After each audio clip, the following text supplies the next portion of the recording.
This election is a choice. This election will determine whether we can come together. This election is absolutely crucial. What's really important, of course, is 12 of us in a giant 303 rifle. Please explain. You're listening to the 4ZZZ Breaks the Election podcast. Hello election watchers and welcome to the 4ZZZ Breaks the Election podcast, where our newsroom breaks down what's happening in the election for May 6, 2022, just 15 full campaigning days away from the federal election. My name is Alexis Pink, I'm the news coordinator at 4ZZZ, and joining us as always is the 4ZZZ newsroom. Hi everyone, I'm Eliza, and I'm an international relations and journalism student. Hi, I'm Brad. I am a film student at the Queensland School of Film and Television. Hi, I'm Charlie. I'm a journalism communications student. On today's podcast, Labor drops super from its paid parental leave plan. Malcolm Turnbull backs the teal independence. The back and forth on an anti-corruption commission. And insights on campaign spending. Let's start at the top. Brad, tell us what's happening with Labor's paid parental scheme. Labor has decided to drop superannuation from its paid parental leave policy after spending several weeks contemplating whether to include it. Tanya Plibersek, the Shadow Minister for Women, told the ABC that it wasn't a policy that Labor was taking to the election this year. A government review of the policy found it would cost only $200 million, and the Labor Party, while committing to it at the 2019 election, did not for this election.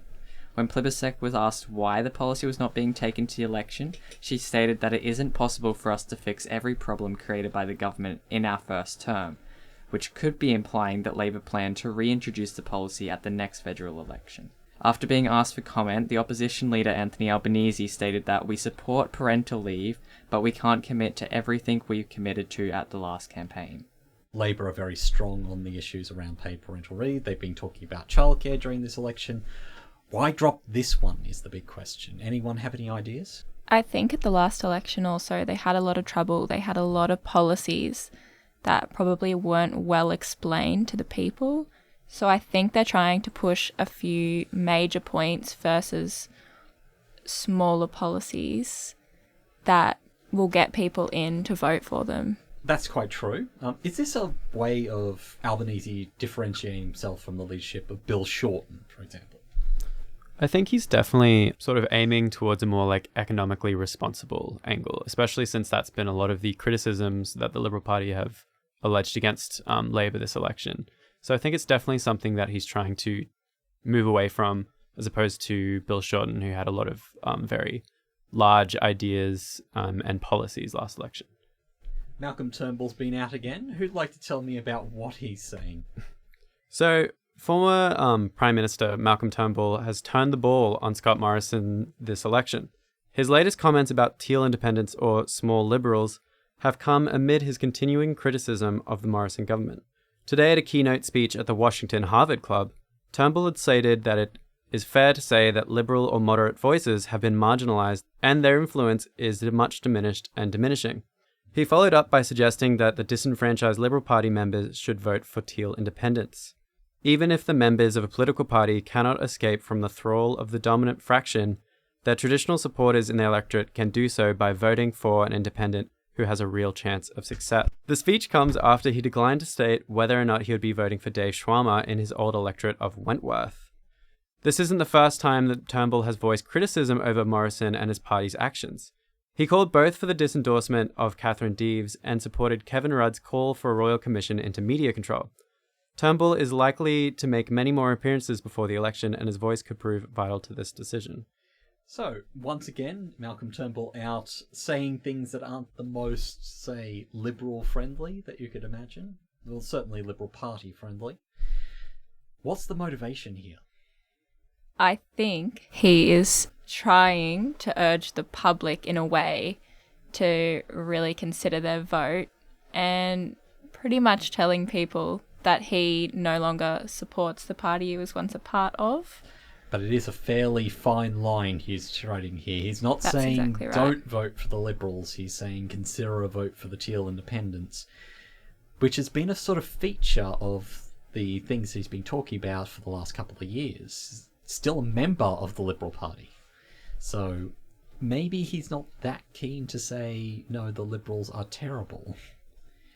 What is he aiming for here? Is he aiming for, effectively, the moderates to leave the Liberal Party? Or is he trying to get the moderates to take stand inside the Liberal Party and push back against a more conservative line?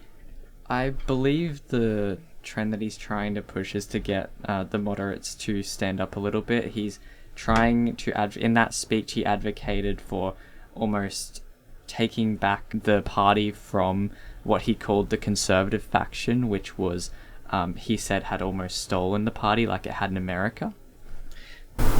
Okay, on to the next story. What's happening with this anti-corruption commission stuff? Apparently that got a bit of a run. Yes, so Anthony Albanese has continued to drive home the promise of a robust anti-corruption commission. He was asked on Q&A last night whether or not this would be retrospective, and he stated that he wanted an independent organisation who would have their own discretion if they wanted to investigate the current Morrison government. So Scott Morrison spoke publicly that a powerful corruption commission could result in public autocracy. And coming from the sports rot scandal that has been looming over the LNP this election, this seems to be an issue that Labor is focusing on pushing forward. There's a lot. The coalition is saying that they don't want a powerful anti-corruption commission, and mostly people are saying this is about Scott Morrison's time in office. What he might be worried about is retrospective investigations into other things that we just simply don't know about at the moment. However, saying that the commission can be retrospective make this a little bit of a harder sell to Liberal Party supporters who don't necessarily want their side of politics pulled apart over the next 3 years by a corruption body. I feel as though if it's retrospective, Labor could be pulled apart just as easily. It's looking at both sides of politics. So if they want to push forward with a federal ICAC, they're putting themselves in the hot seat as well. And yeah, it has to be a sort of independent body in that way. It can't just focus on things that the Morrison government does. And theoretically, it will investigate things that a future Albanese government would do if that happens. So it's not a one-way street. So the last thing we've got up is election spending. Brad, what's going on there? Pathmatics has revealed digital ad spending for several of the major parties heading into this year's election. The social media landscape has been becoming increasingly important over the last few years, and this has seen the major parties competing online. Clive Palmer led the parties in spending $8 million and hiring 49 creatives, and according to Pathmatics, 100% of this has been spent on YouTube. YouTube is one of the only platforms where the United Australia Party has been marginally more successful than the Liberal and the Labor parties. However, the success is not relative with the amount of money that has been spent, and campaigns on Twitter and Instagram have been significantly less successful than the two majors. The Liberal Party has employed 75 creatives and has spent only around $500,000 on digital advertising, and around 40% of that has gone to Facebook. Pathmatics stated that the party's spending had increased 5 times from the previous week.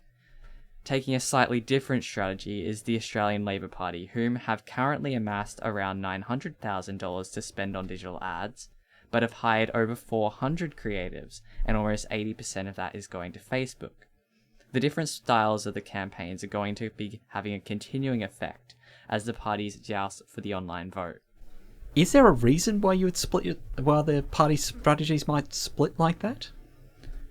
Well, I think it's interesting because you're going to get some platforms then where you're not going to get any ads at all, so you're going to be missing an entire audience. I think what the Liberals are doing, which is spreading out their advertising a little bit more, it's going to reach more people, it's going to be a lot less mass than, say, Palmer United Australia on YouTube would be, which is why the UAP is stronger on YouTube than Liberal and Labor. I think in terms of Clive Palmer on YouTube as well, I think we've heard a lot in the past about YouTube pushing people to the boundaries of extremism, and I think that could potentially be what they're trying to reach, really dissatisfied voters who are discontent with the current way of politics. I think that's all the time we've got for today. Thank you for listening to the 4ZZZ Breaks the Election podcast. For more news, head to 4ZZZ.org.au/news or listen to 4ZZZ on 102.1 FM, on DAB Plus digital radio, via the 4ZZZ website, or on your favourite podcasting app. If you have a tip-off or feedback about the show, please email us, newsroom@4ZZZ.org.au. And if you'd like to support this project and many more on 4ZZZ, you can go to 4ZZZ.org.au/support and subscribe today. Thanks for joining us. We'll see you next week. Thank you. Thanks.